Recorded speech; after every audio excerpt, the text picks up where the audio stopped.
Assalamualaikum warahmatullahi wabarakatuh. Alhamdulillahirabbil alamin. Nasta'in ala umuri dunya waddin.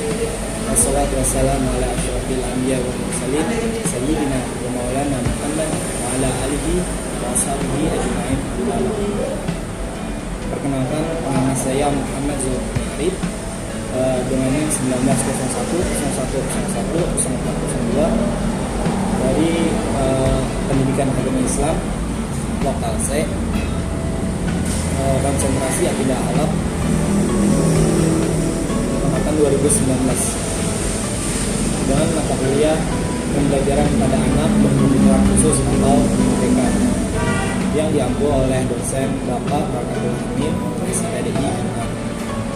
Dalam kesempatan kali ini saya akan mereview jurnal yang berjudul Totocan. Judul novel Totocan ini ditulis oleh Tetsuka Koroyanagi. Judul asli buku ini adalah Mado Jiwa no Totocan dalam versi bahasa Jepangnya. Buku ini pertama kali diterbitkan pada tahun 1981 dan menjadi bestseller di Jepang. Buku ini berkisah mengenai nilai pendidikan yang Koroyanagi diterima di Tomoe Gakuen SD di Tokyo yang didirikan oleh pendidik Shosaku Kobayashi selama Perang Dunia Kedua. Novel ini terdiri dari 232 halaman. Baiklah, sekarang saya akan mulai mereview jurnal novel Totocan ini. Totocan adalah gadis cilik yang interaktif dan rada sedikit nakal pada sewaktunya kecil. Dia juga kritis dan selalu punya banyak tanya. Namun, sifat-sifatnya itu seringkali merugikan dirinya sendiri. Dia dikeluarkan di sekolah-sekolah karena dia sering membuat gaduh di sana. Contohnya, Totocan suka berdiri di depan jendela kelasnya untuk memanggil pemusik jalanan yang ada di sana. Dia suka seringkali membuat kekacauan di kelas dan di sekolah, walaupun sebenarnya tanpa sadar, karena dia melakukan itu karena kemauan hatinya sendiri. Setelah dikeluarkan dari sekolah terakhirnya, mamanya membawanya ke sebuah sekolah bernama Tomoe Gakuen. Tomoe Gakuen adalah sebuah sekolah dasar yang bisa dibilang bebas dan lebih banyak mainnya daripada belajarnya. Awalnya Totocan dibawa untuk melihat sekolah itu, dan ia langsung jatuh cinta pada pandangan pertama dengan sekolah tersebut. Melihat ruang-ruang kelas di sekolah itu berupa gerbong kereta yang sudah tak terpakai lagi, dan kepala sekolahnya yang enak diajak ngomong. Bayangkan, saat pertama kali mereka berbicara bareng, kepala sekolahnya mendengarkan colokan Totocan selama 1 jam penuh sampai gadis cilik itu kehabisan apa yang ingin diomongkan. Dan sejak itu, Totocan langsung menyukai kepala sekolah barunya. Istirahat makan siang di Tomoe Gakuen unik. Mereka harus makan sesuatu dari laut dan sesuatu dari pegunungan. Selain itu, di sana juga disediakan bila salah satu murid tidak membawa sesuatu dari laut dan sesuatu dari pegunungan. Totocan mempunyai banyak teman dan pengalaman baru di Tomoe Gakuen, dan teman-temannya juga beragam, dari anak yang nakal, baik hati, dan anak yang cacat seperti Yasuaki-chan yang terkena polio sejak ia kecil. Dan mendidikannya, Yasuaki-chan di pertengahan buku meninggal dunia karena penyakitnya. Tomoe Gakuen benar-benar sekolah yang unik. Selain ruang-ruang kelasnya yang menggunakan gerbong kereta terpakai, dan anak-anaknya berenang tanpa memakai baju sama sekali. Mungkin ini salah satu yang enggak patut dicontoh ya. Tapi maksud kepala sekolah membiasakan berenang tanpa memakai baju sama sekali itu untuk menyamakan semua murid agar anak-anak yang cacat seperti Yasuaki-chan dapat merasa nyaman dan sama.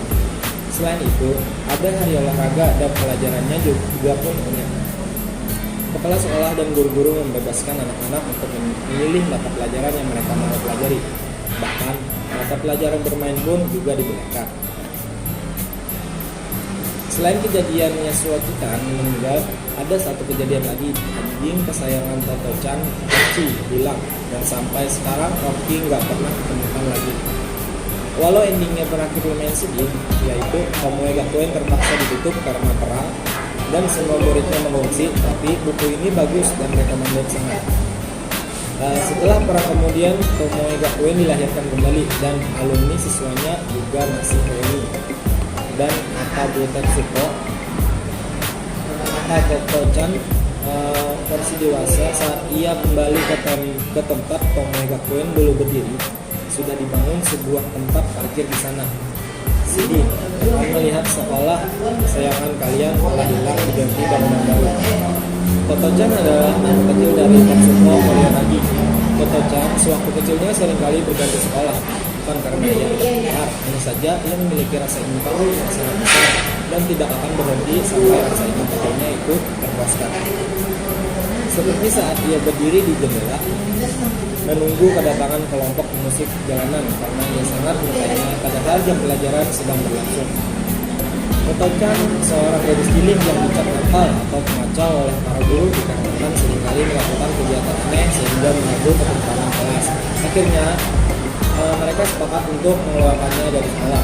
Mama yang paham akan kondisi Toto-chan akhirnya mencarikan sekolah mengganti yang dirasa cocok untuk gadis dirinya, tanpa mengatakan yang sebenarnya bahwa ia telah dikeluarkan dari sekolah karena dianggap nakal.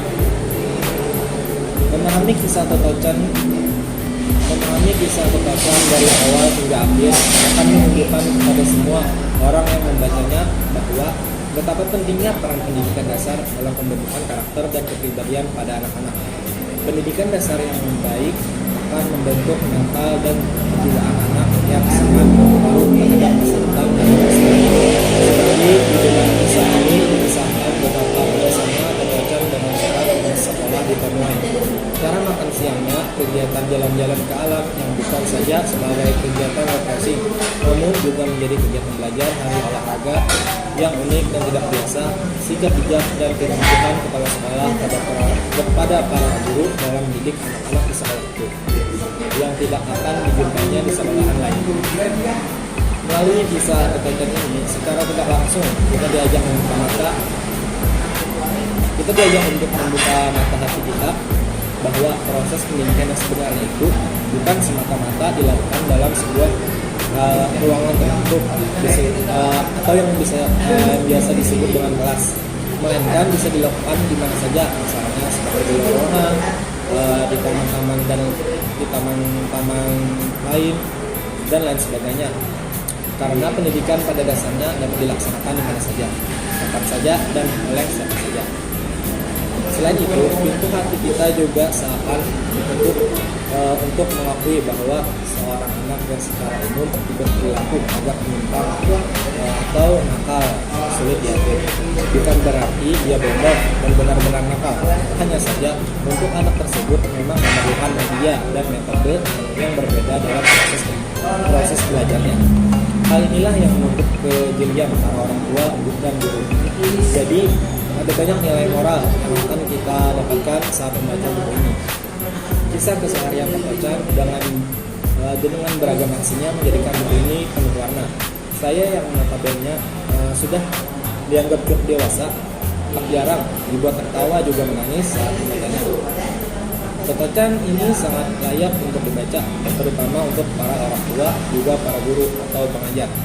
Lewat buku ini, kita diajarkan untuk lebih bisa mengerti mengenai anak-anak.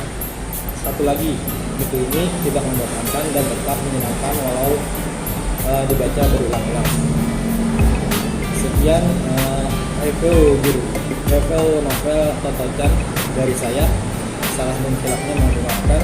Wabillahi taufiq wal hidayah. Wassalamualaikum warahmatullahi wabarakatuh.